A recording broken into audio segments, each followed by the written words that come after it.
আজকের রেসিপি ফুলকপির পেঁয়াজি। খুব কম সময়ের মধ্যে রেডি হয়ে যায় আর খেতেও ভীষণ ভালো হয়। আশা করি দারুণ স্বাদের এই মুখরোচক রেসিপিটা আপনাদের সবার খুবই ভালো লাগবে আর অনেক কম সময় কম উপকরণ দিয়ে নিজেরাই বাড়িতে বানিয়ে নিতে পারবেন।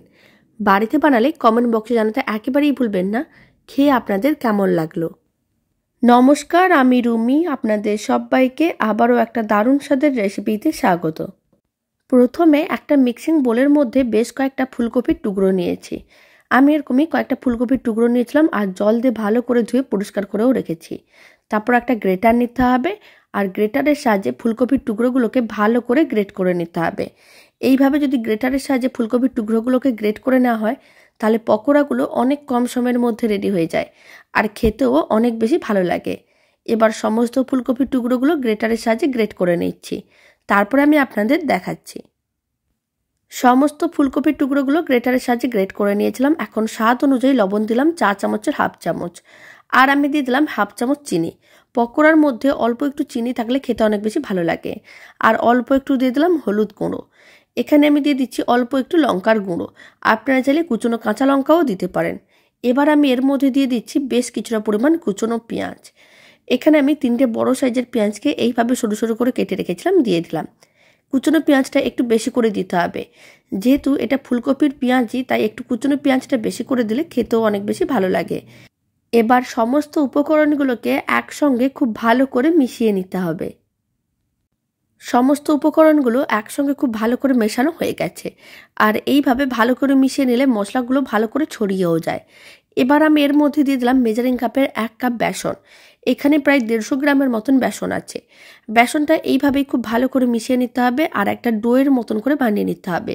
কোনো রকম জল দেওয়া যাবে না, তাহলে পকোড়াগুলো মুচমুচে হবে না। এইভাবেই কিন্তু শুকনো শুকনো করে মিশিয়ে টাইট একটা ডোয়ের মতন করে বানিয়ে নিতে হবে। আর এই সময় মিশ্রণটার মধ্যে দিয়ে দিচ্ছি কিছুটা পরিমাণ কুচনো ধনেপাতা। ধনেপাতা দেওয়ার কারণে খেতে অনেক বেশি ভালো লাগবে আর দেখতেও ভালো লাগবে। ধনেপাতাটা একেবারেই অপশনাল, আপনাদের পছন্দ হলে দেবেন, না পছন্দ হলে নাও দিতে পারেন। খুব ভালো করে মেশানো হয়ে গেছে, মিশ্রণটা একেবারেই রেডি। এবার ফুলকপির পেঁয়াজিগুলো ভেজে নেবো। তার জন্য কড়াইতে কিছুটা পরিমাণ তেল গরম করে নিয়েছিলাম। অল্প অল্প করে মিশ্রণ এইভাবে গরম তেলের মধ্যে দিয়ে দিতে হবে আর মিডিয়াম টু হাই ফ্লেমে ফুলকপির পেঁয়াজগুলোকে উল্টে পাল্টে লাল লাল করে ভেজে নিতে হবে। খুব বেশি টাইমেরও প্রয়োজন পড়বে না, 5 থেকে 6 মিনিটের মধ্যেই ফুলকপির পেঁয়াজগুলো বেশ লাল লাল করে ভাজা হয়ে যাবে। অল্প সময়ের মধ্যে রেডি হয়ে যায় আর খেতেও ভীষণ ভালো হয়। আশা করি রেসিপিটা আপনাদের খুবই ভালো লাগবে, বাড়িতে একদিন হলেও বানিয়ে দেখতে পারেন। এইভাবেই 1 মিনিট অন্তর একটু উল্টে পাল্টে রাখতে হবে যাতে ফুলকপির পেঁয়াজগুলো দু সাইডই বেশ লাল লাল হয়ে ভাজা হয়।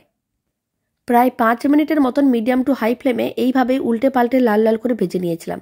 দারুণ স্বাদের ফুলকপির পেঁয়াজিগুলো বেশ লাল লাল হয়ে ভাজা হয়ে গেছে।